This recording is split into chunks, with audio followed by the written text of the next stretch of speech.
Hello everyone, welcome to अध्ययन अध्यापन। तो देखिए, विशिष्ट शिक्षक नियुक्ति से संबंधित लेटेस्ट अपडेट क्या है। तो सक्षमता वन शिक्षकों को पदस्थापित विद्यालय में योगदान के संदर्भ में कई प्रश्न किए गए हैं, जिन प्रश्नों के उत्तर दिए गए हैं। तो अगर आप में से भी किसी शिक्षक का इनमें से कोई भी प्रश्न आपसे रिलेट करता है तो आपके लिए यहाँ पर जवाब जो है इसका मिल जाएगा। और ट्रांसफ़र से बड़ी अपडेट जो है निकल कर सामने आया है। तो चलिए देखते हैं क्या कुछ अपडेट है। तो ये आप देख सकते हैं, ये बिहार शिक्षा विभाग प्राथमिक शिक्षा निदेशालय द्वारा एक लेटर जारी हुआ है और ये आप देख सकते हैं, ये आज की अपडेट है। तो यहाँ पर सब्जेक्ट में देखिए क्या दिया है कि बिहार विद्यालय विशिष्ट शिक्षक नियमावली 2023 जिसे संशोधित कर दिया गया है के आलोक में योगदान करने के संबंध में यहाँ पर ये पत्र जारी किया गया है। अब इसमें देखिए, जो भी प्रश्न है उसे ध्यान से देखिए। आप में से बहुत सारे शिक्षकों के प्रश्नों के उत्तर यहाँ पर मिल जाएंगे।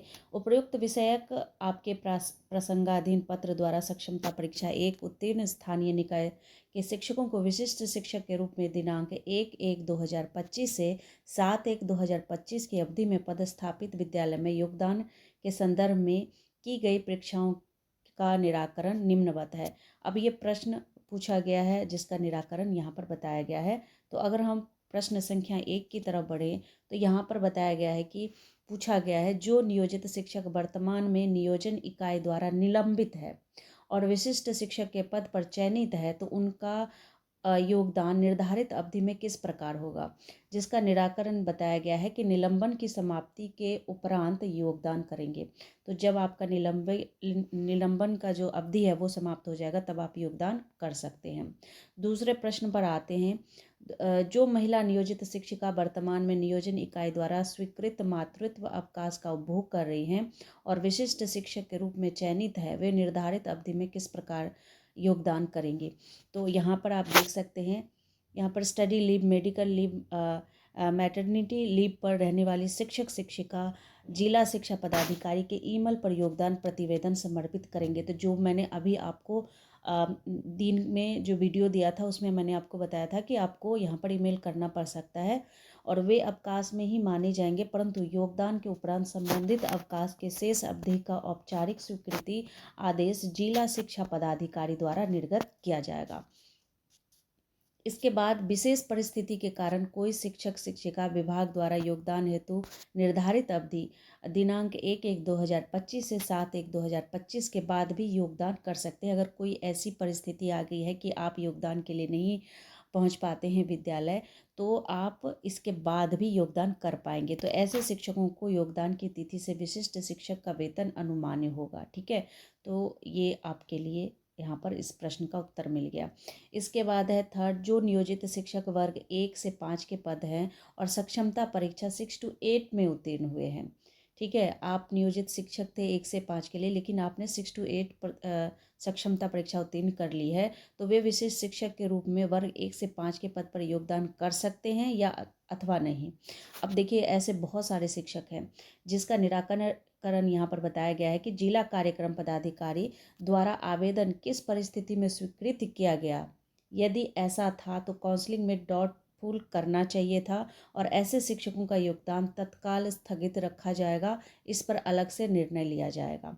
इसके बाद 4 नंबर के क्वेश्चन पर आते हैं। जो नियोजित शिक्षक वर्ग 1 से 5 में उर्दू विषय के शिक्षक हैं और सक्षमता परीक्षा सामान्य विषय में उत्तीर्ण हुए, तो वे विशिष्ट शिक्षक के रूप में उर्दू विषय के पद पर अथवा सामान्य विषय के पद पर अथवा नीचे प्रश्न दिए गए हैं, दोनों विषय में से किसी एक विषय के पद पर योगदान कर सकेंगे अथवा नहीं। तो ये तो मुझे लग रहा है बहुत सारे टीचरों का ये प्रश्न होगा। तो इसका निराकरण देख लेते हैं। इसमें देखिए, निराकरण के संबंध में क्या बताया गया है कि जिला कार्यक्रम पदाधिकारी द्वारा आवेदन किस परिस्थिति में स्वीकृत किया गया। यदि ऐसा था तो काउंसलिंग में डॉटफुल करना चाहिए था और ऐसे शिक्षकों का योगदान तत्काल स्थगित रखा जाएगा, इस पर अलग से निर्णय लिया जाएगा कि आपको किस विषय के शिक्षक के रूप में योगदान करना है। ठीक है, तो इसका भी उत्तर मिल गया है। देखिए, लास्ट प्रश्न यहाँ पर पूछा गया था, इसमें 5th प्रश्न पर आते हैं।